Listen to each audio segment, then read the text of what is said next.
Nossa saudação nesta manhã para os santos é uma pergunta: como está a tua paz? É assim que se expressa as palavras de saudação que o Senhor Yeshua ensinou para nós, seus discípulos. É uma palavra simples, não? Ao chegar numa cidade, a hospedar-se numa casa, os filhos de Elohim, instruídos pelo Senhor Yeshua, vão saudar aquela casa com a pergunta para os presentes: glória ao Senhor. Como está, no caso de mais de uma pessoa, a vossa paz? É uma saudação. Mas se ele chega, dá essa saudação, e a Escritura registrada diz que se houver ali algum justo, a vossa paz repousará sobre esse justo. Aleluia. Se não houver nenhum justo, a vossa paz retornará para vós. Glória ao Senhor. Paz não é para injusto, é para justo. Quem vive na prática da justiça experimenta a paz, ainda que vivendo numa tempestade, numa guerra, mas ele está em paz. E o Senhor Yeshua disse para os seus discípulos: deixo-vos a paz, a minha paz vos dou. Não vos la dou como o mundo a dá, porque o mundo não tem paz. Aleluia! Glória ao Senhor. Paz. Vamos prosseguir aqui com o estudo que nós estamos fazendo do livro de Matitiah. Hoje eu quero passar para os irmãos uma síntese. Os irmãos vão anotar, de maneira que vamos passar aqui rapidamente essa síntese, para que nós possamos ter uma visão mais apropriada e em casa possamos também estudar o assunto. Número 1 aí pode colocar em algarismo romano, 1 ponto, ou seja, I ponto, né? A prova da realeza de Yeshua. A prova da realeza de Yeshua. Isso vai do capítulo 1, versículo 1, ao capítulo 4, versículo 11. A prova da realeza de Yeshua. Número 2. A primeira fase do ministério do Senhor Yeshua. A primeira fase do ministério do Senhor Yeshua. É o capítulo 4, versículos 12, ao capítulo 16, do versículo... Aliás, capítulo 16, versículo 12. Capítulo 4, versículo 12, ao capítulo 16, versículo 12. Já temos aí 2 itens. O primeiro, a prova da realeza de Yeshua. E o segundo, a primeira fase do ministério do Senhor Yeshua. Item 3, a segunda fase do ministério do Senhor Yeshua. Segunda fase do ministério do Senhor Yeshua, que vai do capítulo 16, versículos 13, ao capítulo 23, do versículo... Aliás, capítulo 23, versículo 39. Item 4. A destruição de Jerusalém e a segunda vinda do Mashiach, do rei. a destruição de Jerusalém e a segunda vinda do Mashiach.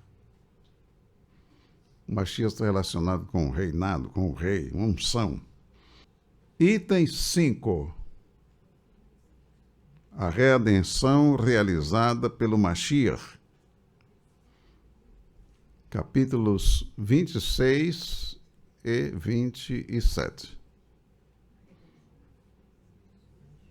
A redenção realizada pelo Mashiach. Capítulos 26 e 27. Item 6. O triunfo do Mashiach e a missão para a sua Edá. A missão que foi confiada pelo Senhor Yeshua à sua Edá.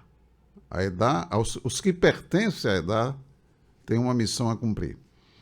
Então, nós vamos ver por parte esses itens.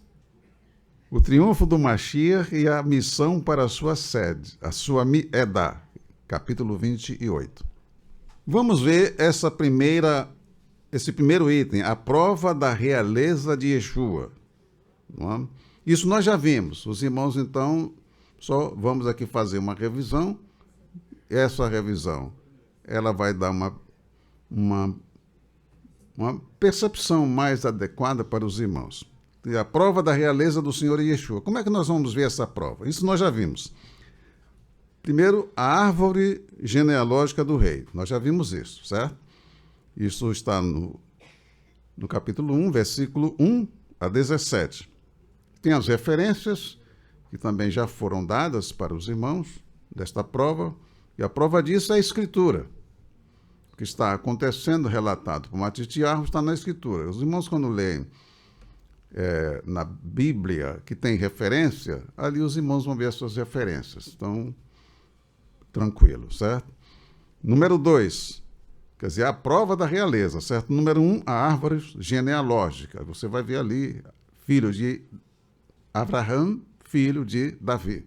E as referências que falam acerca deste assunto, que nós já comentamos aqui. Só estou dando isso para os irmãos se organizar o estudo.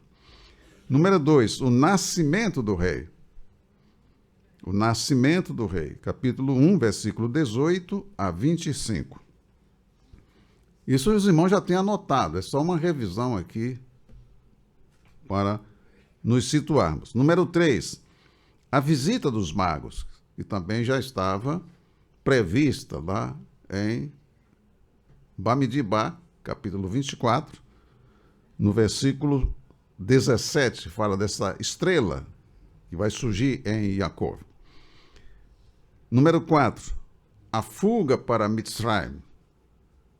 Também está relacionado com o que o navio deixou escrito, lá em Rocher. De Mitzrayim chamei o meu filho, está escrito isso. Número 4, a fuga para Mitzrayim é o número 4 que nós colocamos. Número 5, o assassinato das crianças por Rosdos. É o chamado Herodes, não? Isso também está relacionado com a palavra dos Neviim. Está lá em Irmiarro, capítulo 31, no versículo 15. Isso tudo é importante para todos nós, queridos, porque você, quando estiver estudando, como eu disse aqui para os irmãos, quando você estiver estudando a Escritura, as cartas escritas pelos Shelichim, comparar com o que o Senhor Yeshua disse. Por isso que o Senhor Yeshua diz, eu não vim para destruir a Torá e os Neviim, porque tudo que está sendo feito está sendo realizado de acordo com o que está escrito. Já tinha sido dito pelo Pai através dos seus mensageiros, Neviim, mensageiros celestiais e mensageiros terrenos. Todos os que estão unidos a Yahová estão trabalhando no exercício da sua palavra, do seu projeto, do seu alvo, do seu objetivo.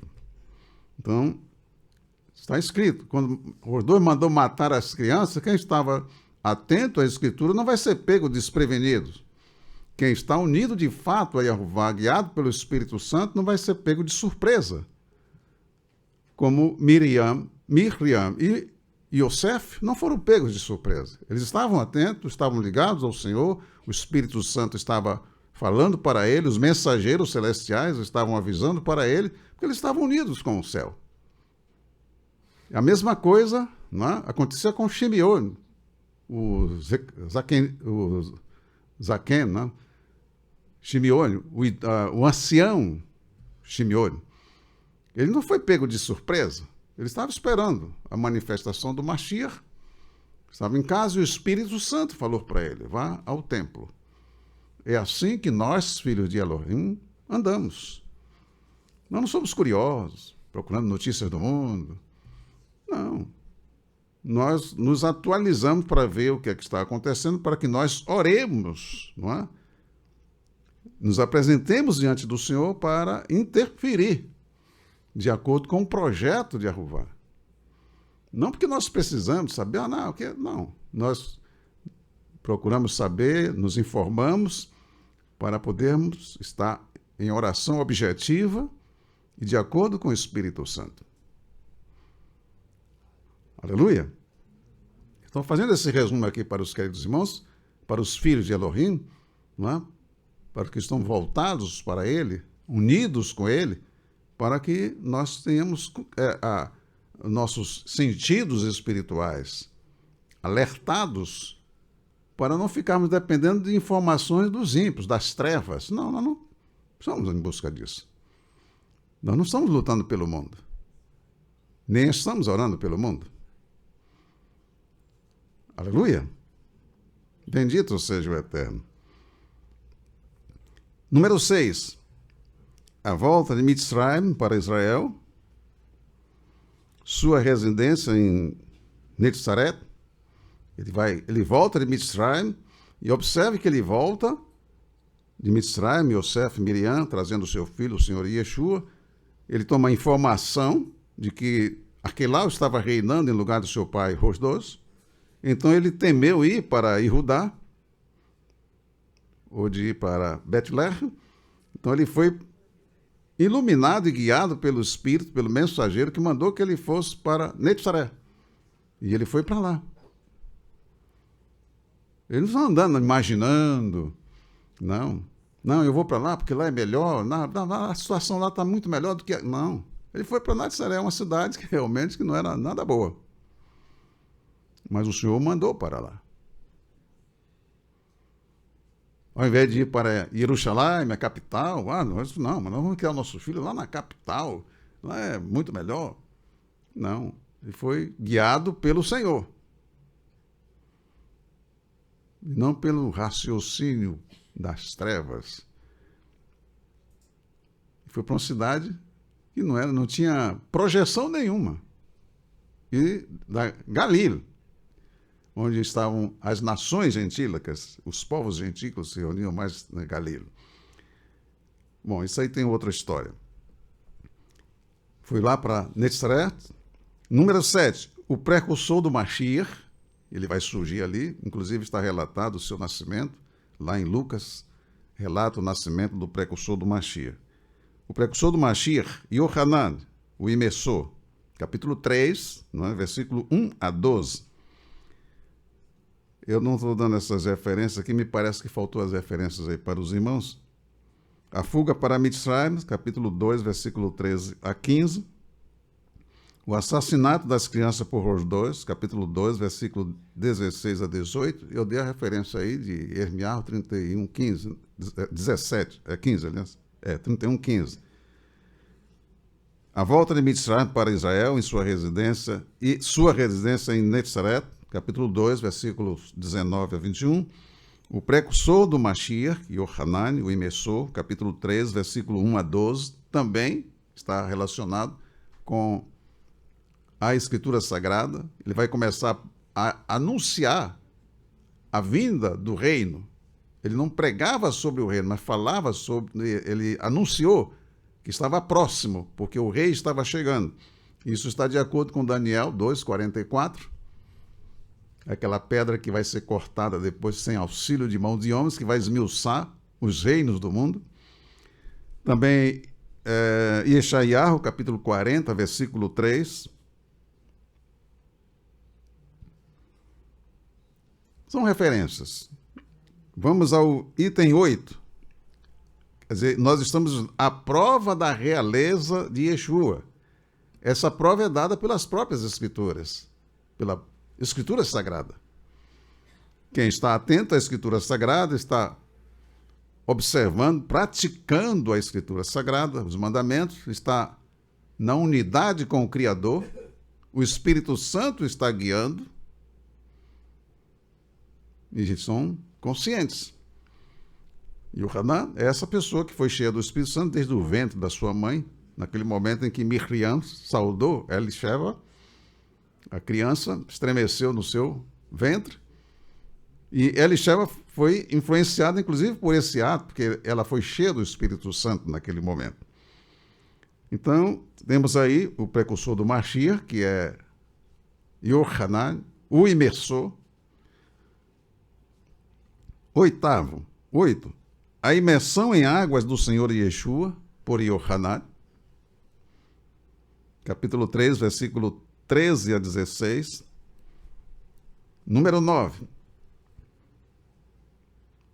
A imersão do Senhor Yeshua no sopro sagrado pelo Pai, Yahová. A imersão do sopro. E aí você vê tudo, passo a passo, né, que está acontecendo, o que está escrito. Isso está registrado.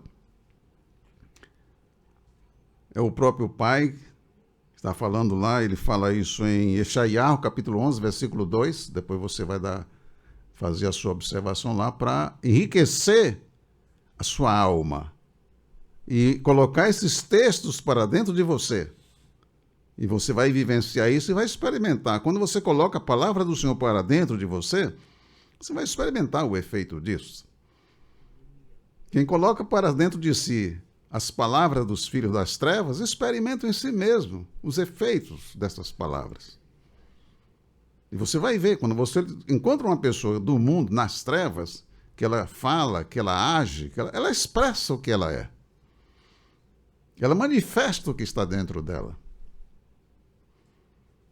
E os filhos de Elohim têm a percepção, porque é isso que dá aos filhos de Elohim o discernimento.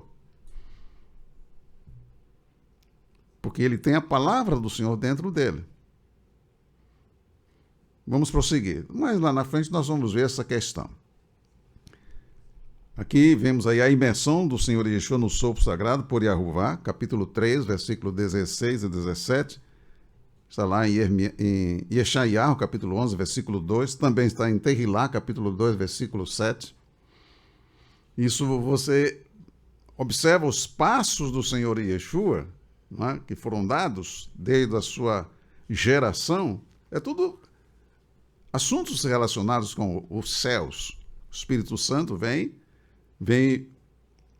o mensageiro que assiste diante de Elohim, de Yahová Elohim, que é Gabriel, manifesta primeiro lá para Zechariah a mensagem sobre Yohanan. 6 meses depois ele vai falar com Miriam a respeito da missão que o Senhor estava dando para ela. Veja que não existe interferência humana em nada disso. As ordens não vêm da terra. Aleluia. Bendito seja o Eterno. São os seres celestiais, é o Espírito Santo, não é? Que está falando com quem pode ouvir. Quem tem ouvidos para ouvir, ouça. Bendito seja Ele. Aleluia. Aí o Senhor Yeshua foi ungido pelo Pai. Quando a pessoa nasce do alto, ela não vai ser ungida por mãos de homens. A unção vem do alto. E é esta unção que despedaça o jugo. Aleluia. Os ungidos do Senhor, eles não são prisioneiros. Eles não ficam na dependência dos homens do mundo. Porque ele tem a unção. E a unção despedaça o jugo. São pessoas livres. Bendito seja o nome do Eterno. Então, queridos, aliás, tem até uma mensagem uma vez que eu transmiti com esse tema. A unção que despedaça o jugo. Item 10. Você vê que depois desta unção, ele está dando todos os passos de acordo com a Torá. Ele vai a Yohanan, e a missão de Yohanan ele não desprezou.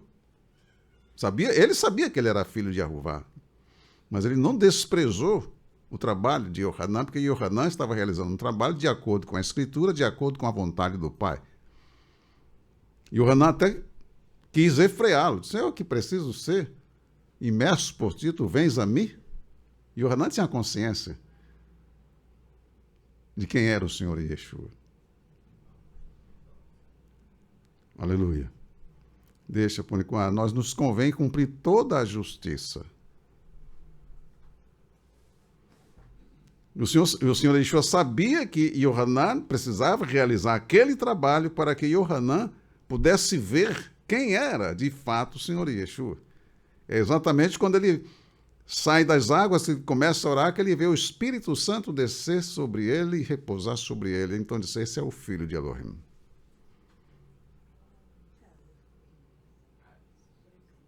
Se o Senhor Yeshua fosse um vaidoso, não, você, tudo bem, você tem razão, eu não vou ser batizado por você, não preciso disso.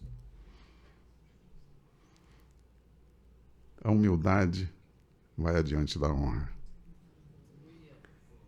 Aleluia. Item 10. De posse desta unção, nós vamos ver a vitória do Mashiach em sua primeira batalha contra Satã. Ele vai, com a unção, ele foi conduzido pelo Espírito para o deserto para lhe travar a primeira batalha pessoal com Satã. Saiu vitorioso. Porque o ungido não fracassa. Não fracassa na maneira de pensar, não fracassa na maneira de sentir, não fracassa na maneira de falar, não fracassa na maneira de agir, porque ele tem o necessário fornecido pelo Pai para ser vitorioso. A primeira batalha, né? A vitória do Mashiach em sua primeira batalha pessoal. Ele sozinho agora.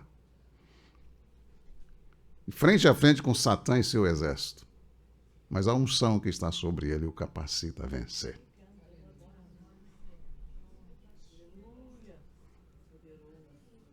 Aleluia. Capítulo 4, versículo 1 a 11. E tem as referências ali, quais foram as armas que o Senhor Yeshua usou para vencer Satã e seu exército. É as mesmas armas que os filhos de Elohim hoje utilizam. Aleluia. Muito bem, vamos prosseguir aqui mais um pouco para nós. Aí temos agora o item 2 lá de cima, não é? A primeira fase do ministério do Senhor Yeshua. E já está anotado aí por vocês, né? Nós vamos dar mais algumas coisas aqui para os queridos irmãos. Número 1, o início do ministério do Mashiach vitorioso. Porque ele saiu do deserto vitorioso. Ele lá subjugou Satã, dominou Satã. E ele vai despojar Satã. Você só pode dominar uma pessoa se você obtiver vitória sobre ela. Aleluia. Sobre uma pessoa, sobre um objeto, sobre qualquer coisa. Quem é escravo não pode ser vitorioso. E a Escritura fala, o Senhor Yeshua diz, quem comete pecado é escravo de quem? É servo de quem? Do pecado. Ele vai servir ao pecado. E ele vai experimentar em si mesmo os efeitos do pecado, da desobediência. O desobediente não tem paz. Porque o que está sobre ele é o quê? A queimadura de Jeová. Aleluia. O mundo vive de aparência, que dá impressão, mas ele mesmo sabe, cada pessoa que é do mundo sabe o que tem dentro de si, o que experimenta cada dia, não tem paz. Daí o esforço que fazem para parecer. Aleluia. Shaul na prisão com Silas e o carcereiro tomando conta deles. Quem tinha paz?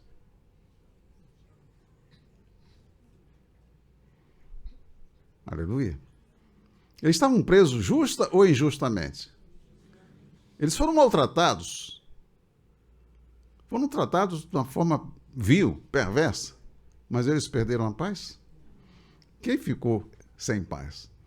O carcereiro queria se suicidar, ele salvou o carcereiro.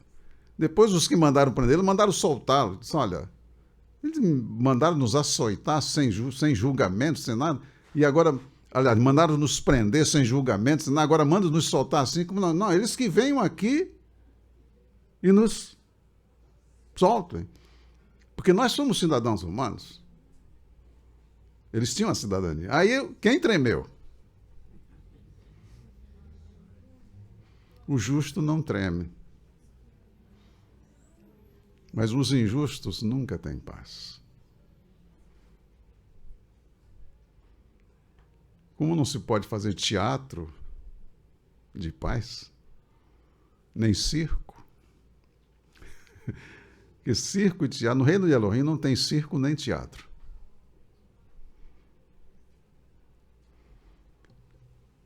Muito bem, queridos. O início do ministério do Mashiach vitorioso, capítulo 4, versículo 12 a 17,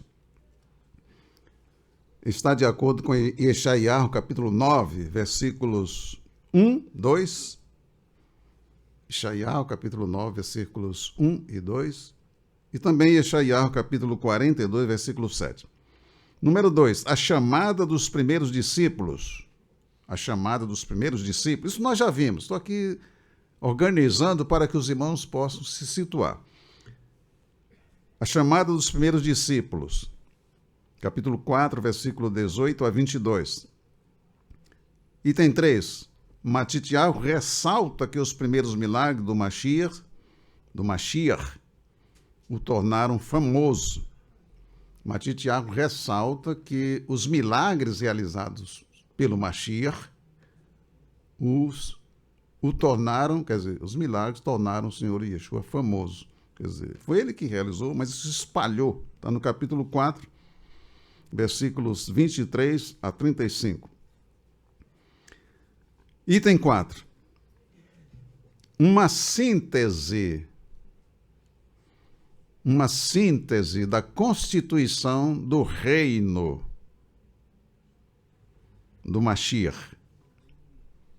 Uma síntese. Aí Matitiahu, ele agrupou esses ensinamentos, começa a falar, isso já temos frisado aqui para os irmãos, do que o Senhor Yeshua falou a respeito da Torá e do que tem que acontecer conosco para que nós possamos entrar no reino, a entrada no reino, as exigências do rei. É por isso que quem é do reino do Senhor Yeshua tem paz, porque qual é a exigência para que uma pessoa entre no reino? Ela tem que ser?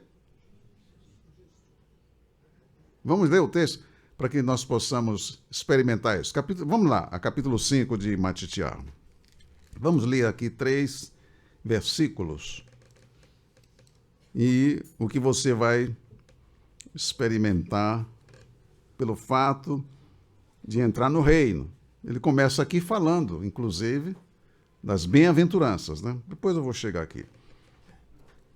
No versículo 3, nós já vimos isso aí. As bem-aventuranças, não é? As bem-aventuranças, quer dizer, as riquezas, as felicidades dos dependentes do Espírito. Por quê? Por que os dependentes do Espírito são bem-aventurados, são felizes, são ricos? As riquezas, as fortunas dos bem-aventurados, que é a palavra não? Dos dependentes do Espírito Santo. Por quê? Deles é o reino dos céus. Propriedade, proprietário. Passam a ser, deles é o reino dos céus. No versículo 10, nós temos aí o que acontece com os que são justos.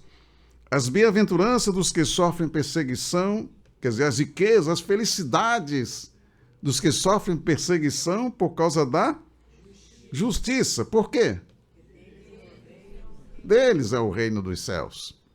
Shaul e Silas, eles estavam reclamando, xingando, com aquela coisa de ira, de revolta, porque as coisas não estavam saindo como ele queria.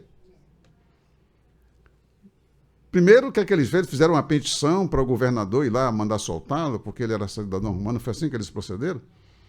Eles fizeram a petição para quem? Hein? Eles falaram com o rei do universo. Eles oraram primeiro.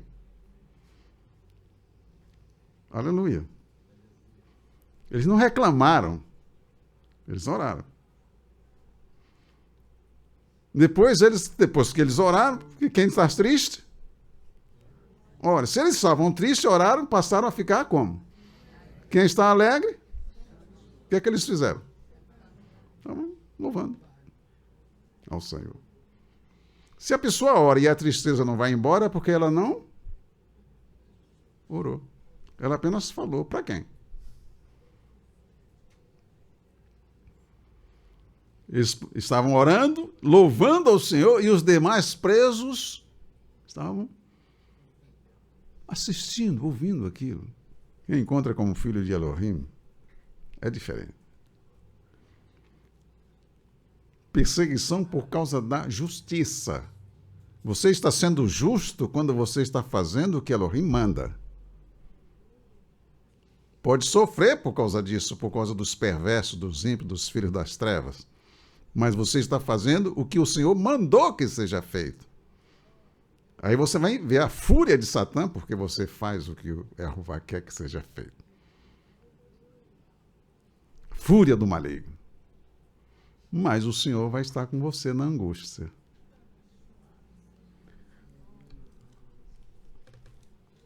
Aleluia. E o versículo 20? Versículo 20, que diz: porque vos digo que se a vossa justiça não se elevar, não se exceder, não estiver acima da justiça dos escribas e fariseus, como está em português, sofrim e prushim, de modo nenhum entrarei no reino dos céus. Ninguém entra no reino dos céus por nenhum. Não, porque o Senhor me fez isso, o Senhor fez isso por mim. Sim, tudo bem, amém. Graças ao Senhor, porque Ele, na sua bondade, na sua compaixão, fez isso. Mas você não vai entrar no reino do céu porque Ele fez uma cura por você, lhe deu um emprego, lhe deu um anzol para você pescar. Não dá o peixe, dá um anzol. O peixe está lá, é só ir pescar. Mas tem gente que quer que o peixe pule de lá do mar dentro da panela dele, já tratado.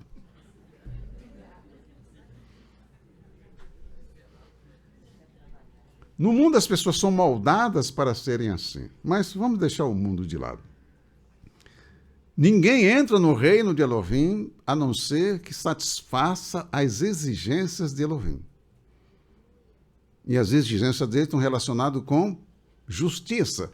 É por isso que a maioria das pessoas do mundo não entra no reino, porque elas não são justas, não são verdadeiras. Quem ama a verdade e a justiça vão entrar no reino porque estão em busca de algo que é primordial para um viver saudável.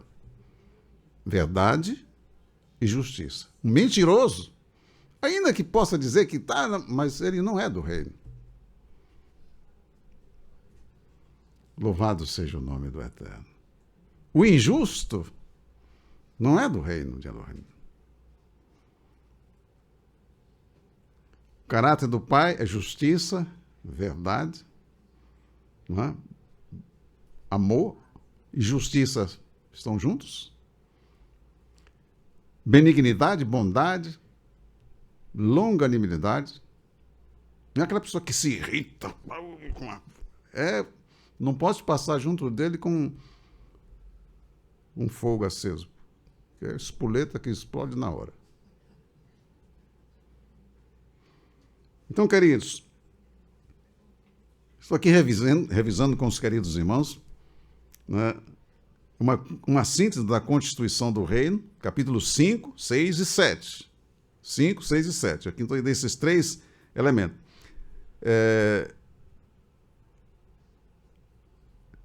Aqui agora nesse capítulo 5, 6 e 7, nós temos o que nós estamos fazendo agora, porque nós estamos no capítulo 5. 4.1, as bem-aventuranças, acabei de citar uma. 4.2, as bem-aventuranças, capítulo 5, versículo de 1 a 12, isso nós já vimos. 4.2, os discípulos expressarão o seu mestre. Os discípulos expressarão o seu mestre. Cada um de nós está expressando o seu mestre. E aí, pelas nossas ações, nós declaramos quem é o nosso mestre. Nosso mestre veio do céu ou é do mundo? E é por isso que alguns, coitados, que não tiveram força, foram estudar numa faculdade, mas não tiveram força para não se deixar arrastar ou se deixarem arrastar pelas influências recebidas pelos seus mestres do mundo. Se deixarem influenciar pelas ideologias. Foram arrastados. Porque o mestre deles não é o Senhor Yeshua. Porque se fosse o Senhor Yeshua, estariam conosco.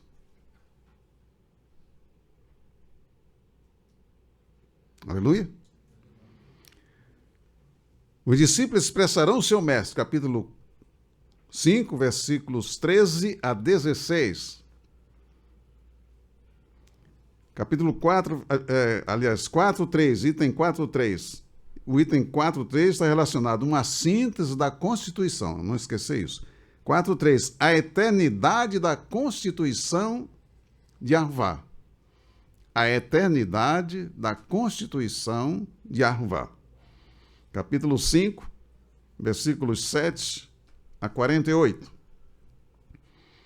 E nesse intervalo aqui, 5, 17 a 48, eu falei 7, né? É 17. 17 a 48, está esse assunto que nós abordamos na escola bíblica passada, que nós vamos retornar a ele assim que nós terminar de fazer esta síntese inicial. É uma síntese inicial porque ainda faltam outras coisas. Capítulo 4, aliás, item 4 agora. 4.4. A oração eficaz. A oração eficaz. Capítulo 6, versículos 5 a 15. Capítulo 6, versículos 5 a 15. 4.5. O jejum eficiente. Capítulo 6, versículos 16 a 18. 4.6. A riqueza eterna.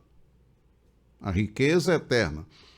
É a riqueza que você está produzindo cada dia e está sendo colocada na sua conta bancária.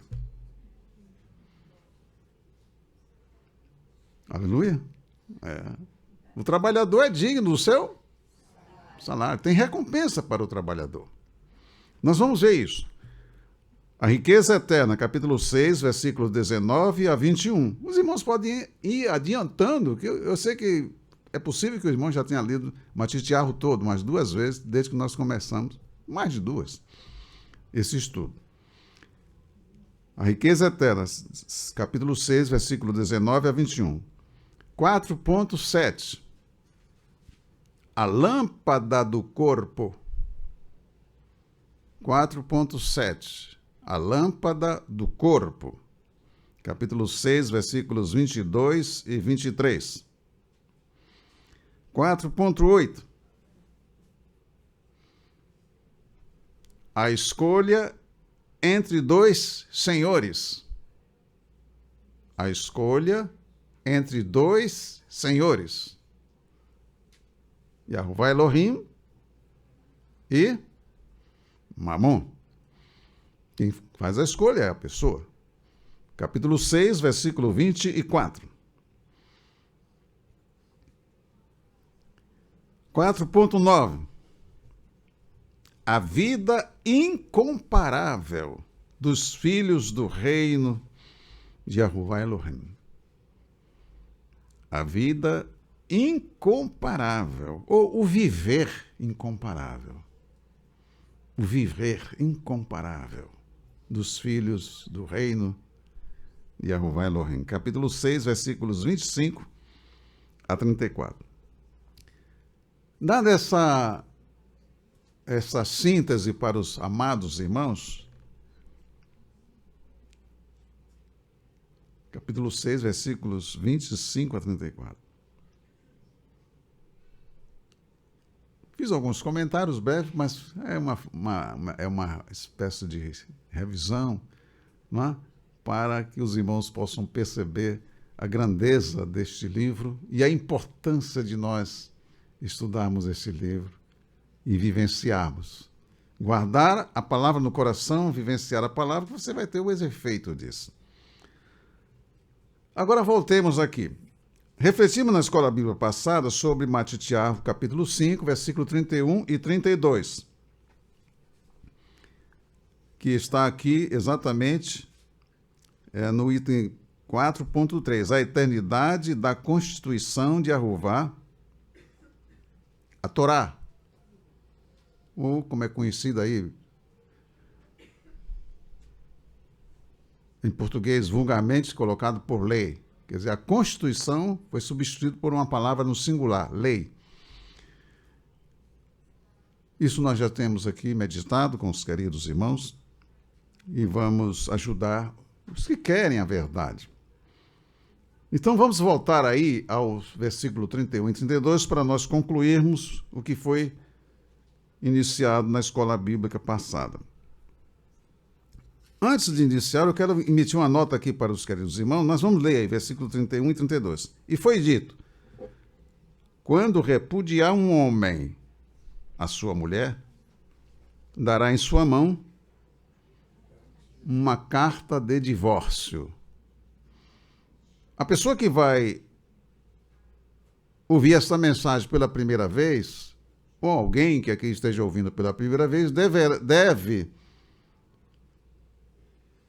consultar no site, ou mesmo no YouTube, bota lá a palavra Bessorá, vai aparecer, e os irmãos precisam ver a mensagem que está lá, a mensagem número 8, que foi a mensagem que nós meditamos aqui sobre esses dois versículos.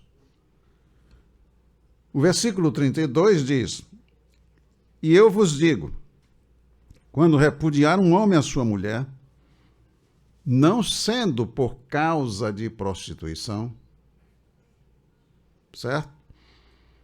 Põe ela, coloca ela, situa ela por adúltera, por infiel. Quando ele repudia a mulher, ela não adulterou. Então ele manda ela embora. Então ele está colocando à vista dos outros essa mulher como uma mulher infiel. Está expondo ela ao adultério, inclusive, porque ela não está sendo assistida. E o que toma a repudiada para ele por mulher, adultera. Quer dizer, ela é uma mulher repudiada, ou uma mulher desquitada, como foi durante muito tempo no nosso país, até o ano de 1977. Isso perdurou aqui no nosso país, quando foi promulgada a lei do divórcio. teve os seus antecedentes, depois eu posso passar esse histórico aqui para os irmãos. Um assunto que foi, pela primeira vez, ventilado no Brasil no século XVII, 1600 e... eu não me lembro bem a data, depois eu vou trazer para os irmãos. Mas foi uma guerra para se chegar, olha, até 1977, para que aquilo que está dito por Jeová fosse aceito no país. Até ali todos estavam escravizados debaixo de um sistema perverso, sem poder resolver o problema. Muitas vezes a pessoa se pronuncia, mas ela não sabe o que está dizendo. É como, porque eu sou contra a pena de morte. Se essa pessoa diz que ela é crente, ela está dando demonstração de quem ela é. Ao se pronunciar contra algo que ela não sabe o que está dizendo. Não, mas eu sou crente. Crente em quê? Ou em quem? Aleluia. É a mesma coisa, porque eu sou contra o divórcio. Coitado dos que estão sob o comando desta pobre criatura. E o pior é que as pessoas moldadas na cultura, pela cultura social que mantém as pessoas escravizadas, não têm acesso às informações, ao registro da Escritura Sagrada, por isso ela sempre foi perseguida, para que as pessoas não lessem a Escritura. E quando passaram a ler, aí inventaram a história da doutrina neotestamentária. Mas onde está escrito isso?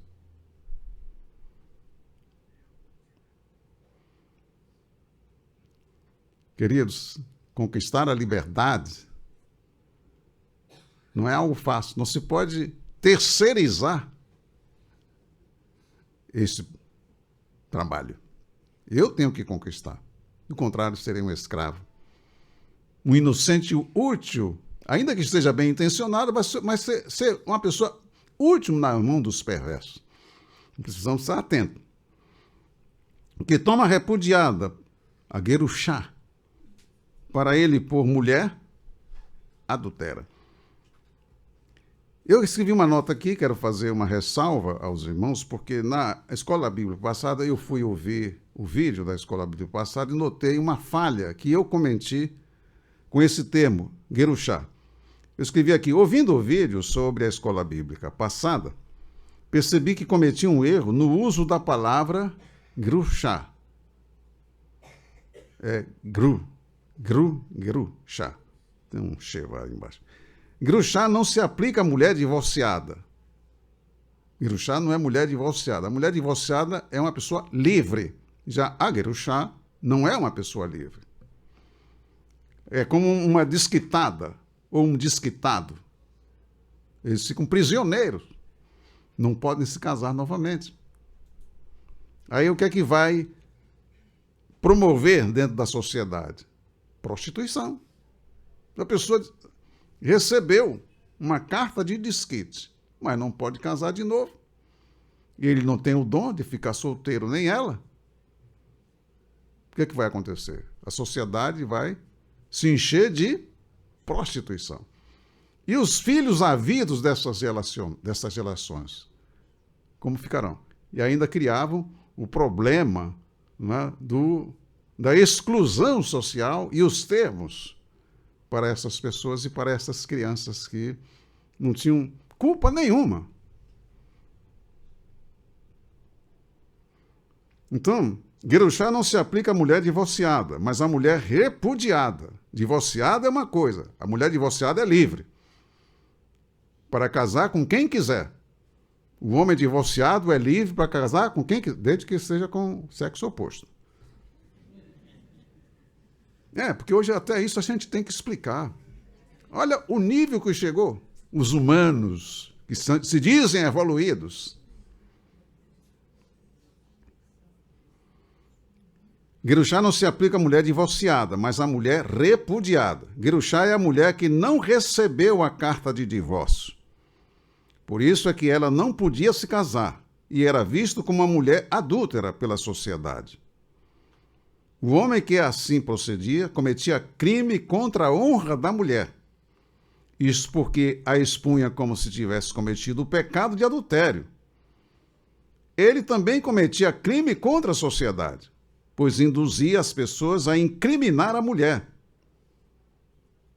Se a Grouchá se casasse, cometeria adultério, por não ser divorciada. E o que se casasse com ela, incorria no mesmo pecado. Aí você vê a grandeza de caráter das pessoas que fazem parte do reino de Elohim. Há uma diferença muito grande. Mas por que o repúdio entre os Yehudim passou a ocorrer com frequência? Numa nação que tinha a constituição dada pelo Criador, por que os Yehudim passaram a agir desta forma? Os Yehudim passaram a repudiar as suas esposas por causa da infidelidade deles para com a Torá. Infidelidade deles para com a Torá. Quer satisfazer os prazeres. Então, ele abandona a mulher e vai para os seus prazeres. Porém, Yahuvá reprova esta ação. Vamos lá a Malaque. Malaque quer dizer meu mensageiro. Malaque, ou como está mesmo na linguagem comum, que é Malaquias. Muito bem, o professor falou, está falado.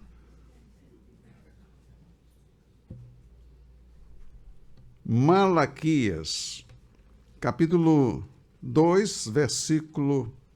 O estudo tem que ser assim, paulatino, devagar, né, explicando para os queridos irmãos, para que isso seja sedimentado no coração dos filhos de Elohim. Quer dizer, você vai aprendendo do Senhor e vai vivenciando. Então, quando você sabe, conhece a verdade, você não vai aprovar o que é contrário ao que o Senhor ensina. E tem que ajudar as pessoas a se libertarem do jugo que colocam sobre elas. Aleluia! Bendito seja o Eterno. Libertar as pessoas do jugo que são colocados sobre ela pelos teólogos, pelos filósofos, pelos políticos, pelos dominadores do mundo tenebroso. Certo? E corrigir os nossos erros, os crimes cometidos contra uma pessoa, porque estamos numa posição de qual é a posição do mundo? Do romanismo?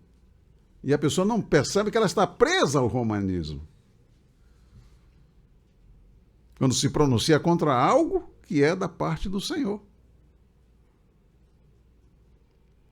Quem procedeu assim tem que chegar diante do Senhor e pedir perdão.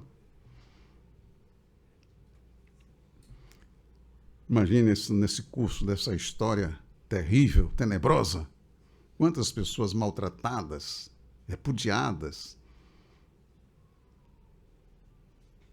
marginalizadas por causa da ignorância. Quantas crianças neste país foram maltratadas? Quantos homens e mulheres foram excluídos de pertencer ao que eles chamam de igreja porque não eram casadas? Aí iam para a igreja, lá elas podiam fazer parte de tudo. Podiam dar dízimo, isso ninguém recusava. Podiam dar ofertas, podiam cantar no coral, tocar na banda, podiam tudo, só não podiam tomar ceia. Por quê? Porque os pastores não tinham coragem de enfrentar a luta para que essas pessoas regularizassem a sua situação, uma vez que eles não eram seguidores da Escritura, eram seguidores de Roma. E aí você vê a questão que nós enfrentamos ainda hoje. E muitas pessoas não percebem que elas não seguem o Senhor Yeshua, que elas estão seguindo Roma, embora esteja numa igreja evangélica.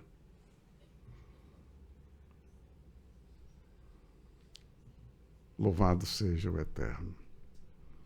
E as crianças que nasceram, quer dizer, olha a injustiça praticada contra essas pessoas. Quantos morreram sem ser imersos em águas em igrejas evangélicas porque os líderes não tinham competência para resolver o problema. Quando a Escritura está aí claramente declarando que os ministros do Senhor são capazes de aplicar a Escritura Sagrada e não cometer injustiça com as pessoas. Mas é muito fácil ser injusto. Lavar as mãos, ficar em cima do muro, e ainda se pronunciar contra quem está fazendo o correto.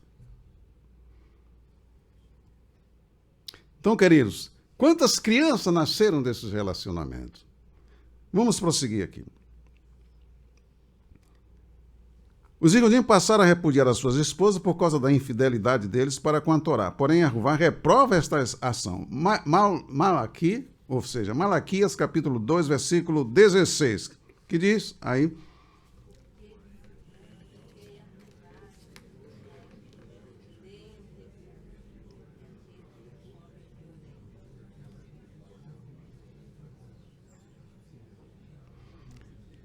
porque Yahuvá, Elohim de Israel, diz que odeia o repúdio.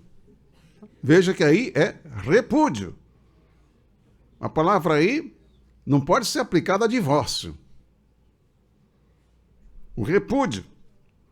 E aquele que encobre a violência com a sua veste, quer dizer, ele é uma pessoa violenta, que ele produziu essa violência contra a mulher, e vai encobrir esta violência com veste, para parecer que é uma pessoa honesta, que é uma pessoa justa, aparência segundo o mundo.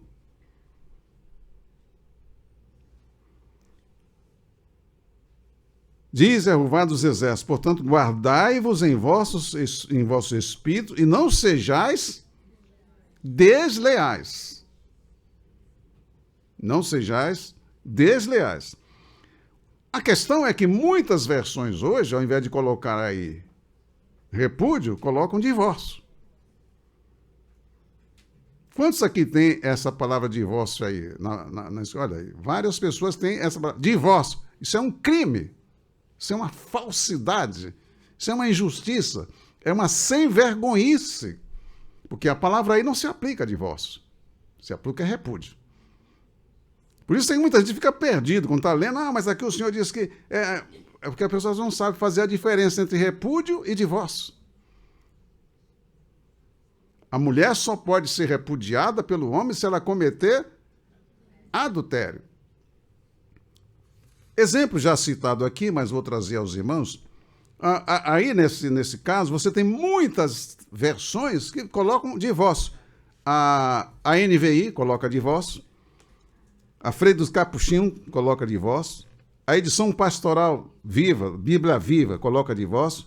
A nova tradução na linguagem de hoje coloca divórcio.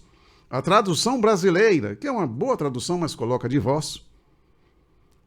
A Almeida Revista, de acordo com os melhores textos em hebraico e grego, coloca divórcio. Com certeza não foi o Almeida que fez isso. Porque na Almeida de 1693, de 1819, está lá repúdio. Então houve adulteração nas versões que vieram depois. A pessoa que lê isto, como é que ela vai ficar com relação ao divórcio? Ela vai, mas está aqui na Bíblia. É o que eu tenho procurado passar para vocês. Temos que ter o Espírito Santo como nosso guia, como nosso mestre. Do contrário, você chega num local onde as pessoas estão usando essas versões, essas traduções, como é que você vai ficar? E sem as explicações que devem ser dadas para instruir as pessoas, o resultado vai ser confusão. Então, os Yehudim passaram a repudiar as suas esposas, por infidelidade da Torá. Os Yehudim, após o retorno do cativeiro de Babel, casaram-se com mulheres cuja união era proibida pela Torá. Casaram-se com mulheres cuja união era proibida pela Torá. Não se podia casar com uma cananite. Não podia. Era proibido. Não era proibido casar com a Moabita, com a Amonita, com Mitzrayim, uma mulher de Mitzrayim, mas com aquelas nações que faziam parte de Canaã, ou de Canaã, como está em português, era proibido esse casamento.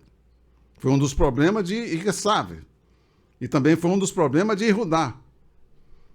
Os 3 primeiros filhos dele foram procedentes de uma mulher de Canaã. O Senhor matou o primeiro, matou o segundo, e o terceiro ele não quis dar para Tamar, com medo de que ele também morresse. E certamente não seria aceito, porque seria uma semente adulterada. E o Mashiach não poderia vir de uma união como esta.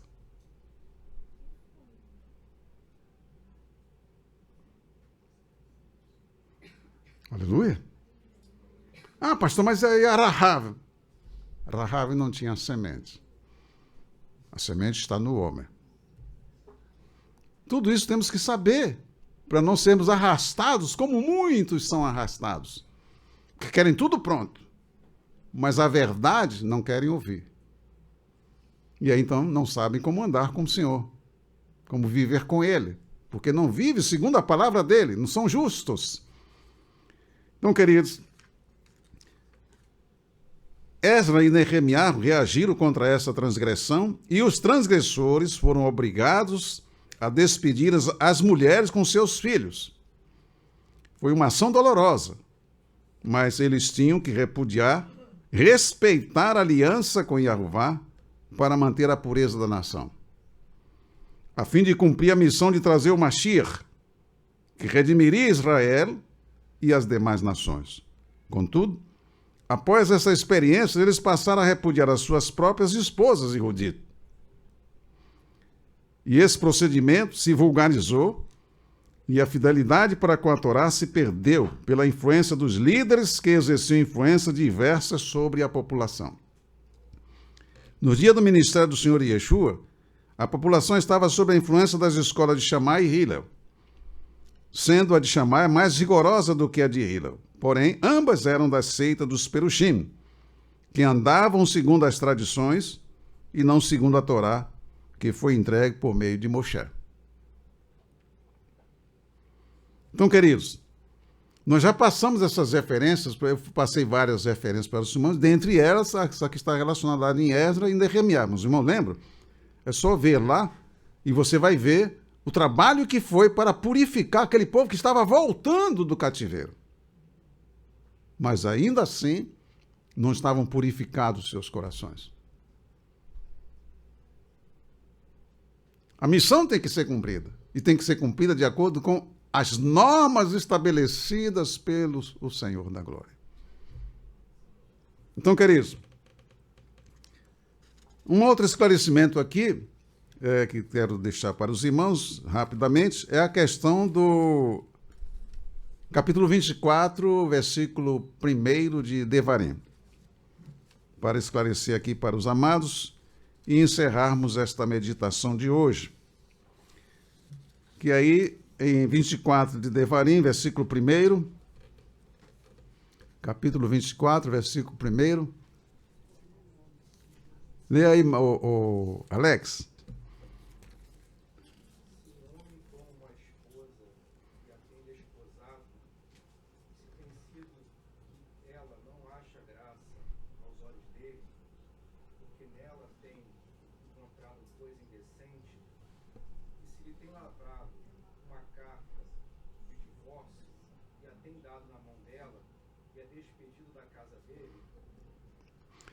Note bem essa versão aí. Você está lendo que versão isso aí?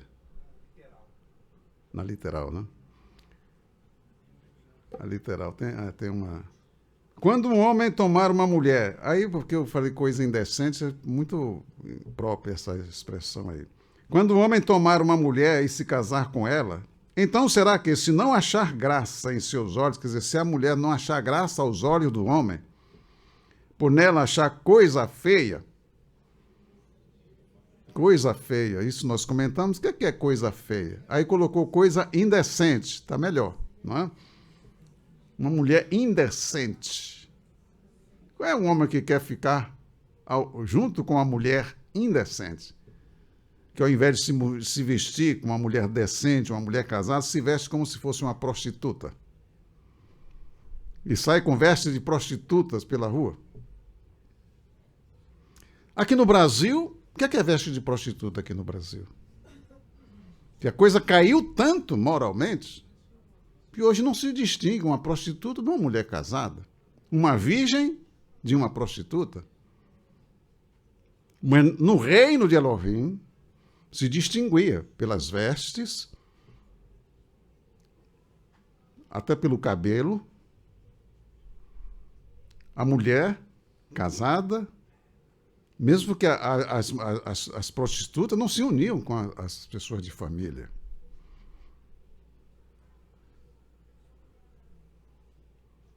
A virgem, na nação de Israel, tinha uma veste que a caracterizava como virgem.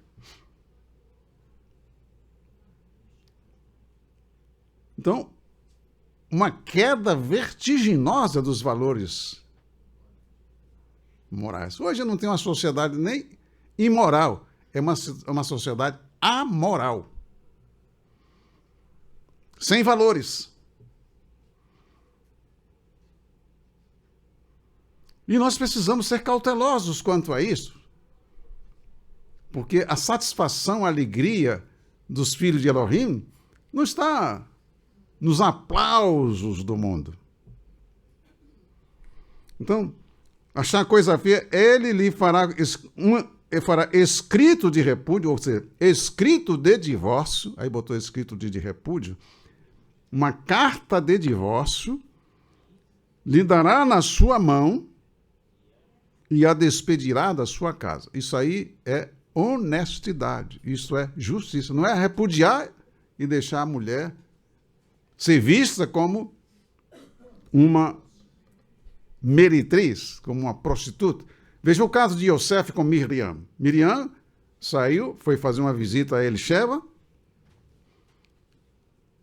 Elisheva estava com 6 meses de gravidez. E quando Miriam voltou, Elisheva, possivelmente, não, já tinha tido a criança quando ela volta. Ela já estava com 3 meses agora de gravidez, Miriam. Aí Yosef percebeu que ela estava grávida. O que é que ele fez? Ele saiu... Tinha um problema, ele amava. Ah, não, mas... Yosef, você errou, você tem que perdoar, senão você não vai ser obreiro. Não é? Tem que ter amor. Isso muitos ensinam de púlpito. Se você se divorciar dela, você não pode continuar como obreiro. Eu conversei com muitas pessoas que me procuramos resolver esse problema. Eu me lembro que uma vez um veio lá, inclusive de Niterói, pastor, está acontecendo isso, assim, mas... Eu disse, olha, meu filho, a Escritura fala isso. Eu ensinei para ele. Ele disse, mas acontece que se eu me divorciar dela, eu não vou ser consagrado, o pastor não consagra. Eu disse, olha, é melhor você desistir de ser corno, não é? Porque um obreiro corno, ele ficou assim, pensativo. Eu digo, olha, a dignidade do homem em relação ao reino de Elohim tem que permanecer. Se você for chamado para o Senhor para ser obreiro, não vai ser uma carteirinha que vai tornar você um obreiro.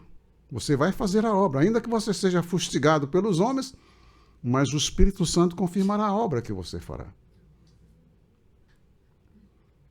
Agora, você vai receber um título e as pessoas vão ficar rindo de você quando você subir no púlpito.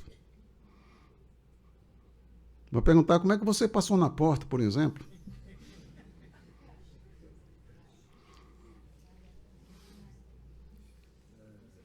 Aí, eu disse o que tinha que ser dito. Yosef, ele amava Miriam? Claro que amava. E a palavra diz que, mas Yosef, sendo justo, não a quis infamar. Ele não quis divulgar o fato. Mas ele também não podia recebê-la como esposa, porque ele era justo. Ele não podia colocar O sentimento dele, ainda que tivesse um sentimento por Miriam, mas ele não podia colocar o sentimento dele acima da verdade, acima da justiça, e descumprir o mandamento do Senhor, que diz que a mulher adúltera e o homem adúltero devem ser executados. Amor sem justiça não existe. Amor não é sentimento, que uma hora está aqui embaixo, outra hora está lá em cima, outra hora está aqui. Não. O amor tem que ser justo. E Yosef, sendo justo, não a quis infamar, mas não podia ficar com ela. Então resolveu abandoná-la secretamente. E quando ele estava nessa agonia, é que o mensageiro celestial foi mandado a ele. Porque o Senhor, ele nos põe à prova. Ele está olhando para saber qual vai ser a sua decisão. Se você será pela verdade, pela justiça, ou se você vai colocar os seus desejos pessoais acima da verdade do Senhor. E é quando Yosef resolveu deixá-la, é que o Senhor mandou o mensageiro falar com ele. Que não temesse tomar, olha, não temas tomar Miriam por tua esposa. Porque se ele tomasse ela por esposa, ele estaria demonstrando desrespeito ao Criador. Então, eu não posso fazer isso porque a lei não me permite. E aí, então, se não temas tomar Miriam por sua esposa. E se você tomar ela como sua esposa, você não vai estar pecando. Porque ela não pecou. O Senhor defende o justo. O Senhor defende a justa. Aleluia. Porque o que nela está gerado não é de homem. É do Espírito Santo.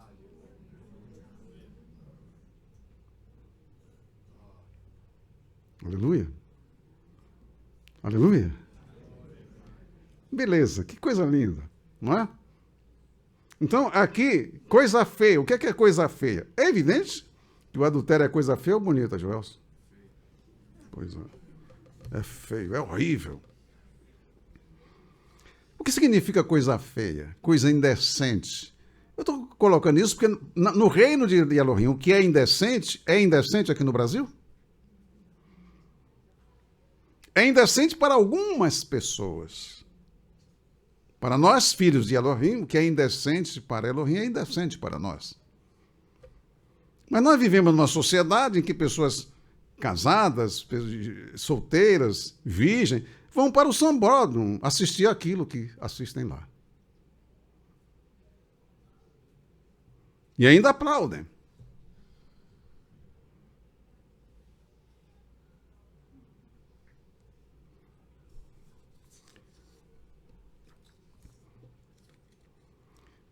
Vamos aqui a essa palavra coisa feia. A palavra traduzida para coisa feia, que foi traduzida por ervat davá. O que significa isso? Eu vou dar um exemplo para os irmãos. E a coisa feia é coisa feia mesmo, coisa intolerável, que não dá. Por exemplo, você casa com um homem, aí no caso da mulher com um homem, não dá. O homem não toma banho, uma semana que está sem tomar banho.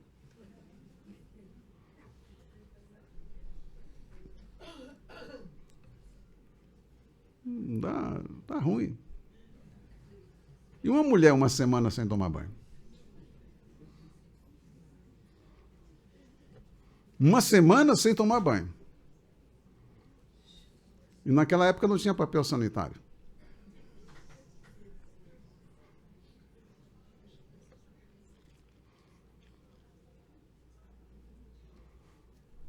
Como é que fica?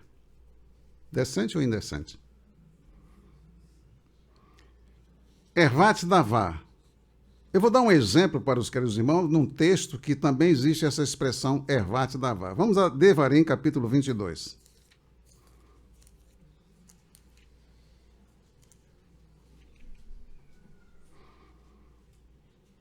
Confirmar aqui se é 22. Devarim, capítulo...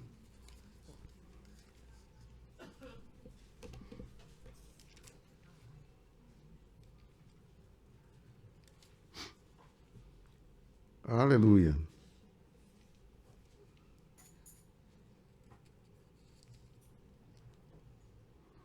É capítulo 23, capítulo 23.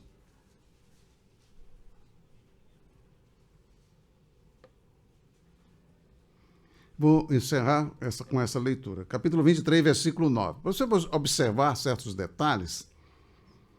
Quando o exército sair contra os teus inimigos, então te guardarás de toda coisa má. Quando entre ti houver alguém que, por algum acidente de noite, não estiver limpo, acidente de noite aí no hebraico é poluição noturna. Ele está dormindo, isso é uma coisa até independente, não é? Poluição noturna independente, está dormindo, sonha, aí quando ele acorda, está todo sujo. Sairá fora do exército, ele não pode ficar no exército. Não entrará no meio do exército, ele vai ficar fora. Porém, será que declinando a tarde, se lavará em água e em se pondo o sol, entrará no meio do arraial. Porque durante o dia ele fica fora. Quando entardecer, ele se banhará. Entrou à noite, não é? Agora ele pode voltar para o arraial porque ele se purificou, ele se banhou.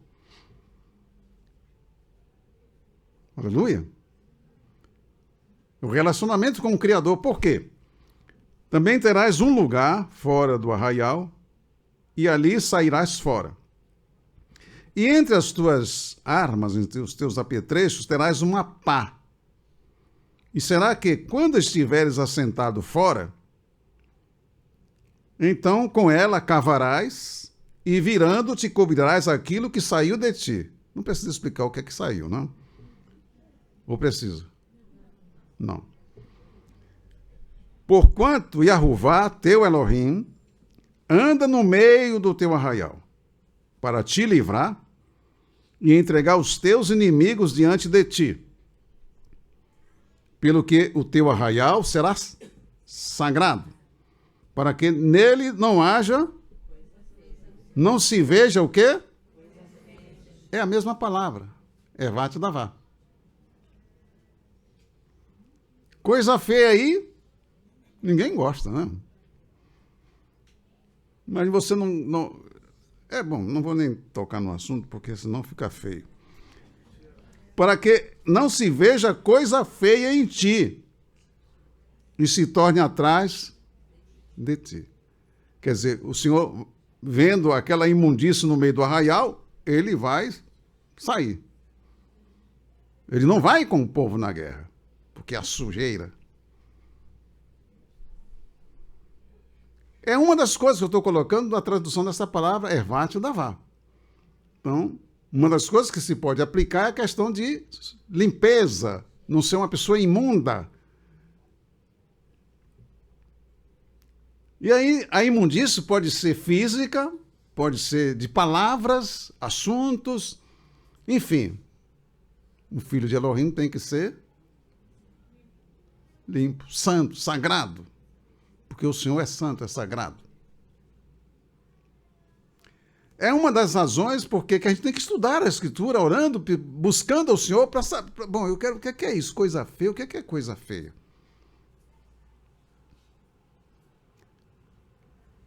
É uma explicação para que nós possamos ser cautelosos. Que o Senhor te abençoe. Que o Senhor te guarde. Você quer que o Senhor ande com você? Vá à guerra com você? Se ele for à guerra com você, você será o quê? Vitorioso ou fracassado? Se o Senhor estiver com você vai ser uma pessoa perturbada? Vai ter que depender do mundo? Ou você vai ser uma pessoa tranquila? Uma pessoa em paz ou uma pessoa agitada? Como é que você será se o Senhor estiver com você? Aí você tem que se cuidar. Tem que haver pureza de corpo, pureza de alma e pureza do espírito.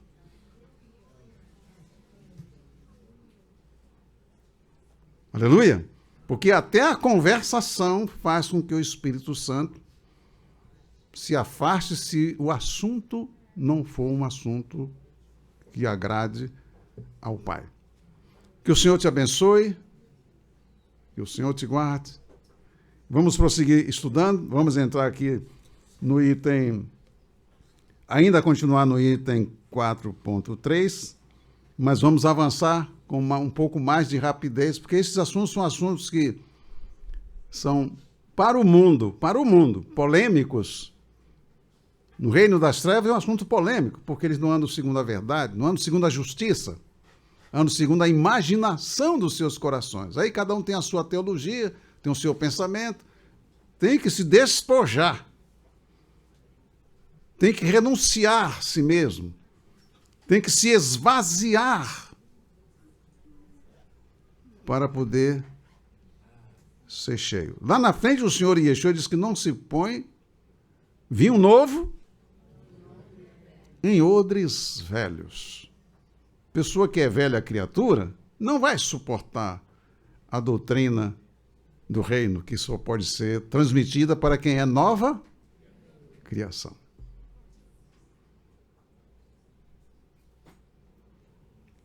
Esses assuntos são estudados. Hoje nós vemos o desenfreamento da sociedade, a corrupção e a podridão e a miséria que as pessoas vivem por causa dos dominadores do mundo tenebroso em oposição ao Mashiach, em rebelião para com o Criador. E determinou que Yeshua é o cabeça das nações, cabeça da Edá. E o justo juiz está julgando, que é o Senhor Yeshua, justo juiz dos vivos e dos mortos. E nós temos o dever de cuidar de nós mesmos. Esse cuidado não se terceiriza.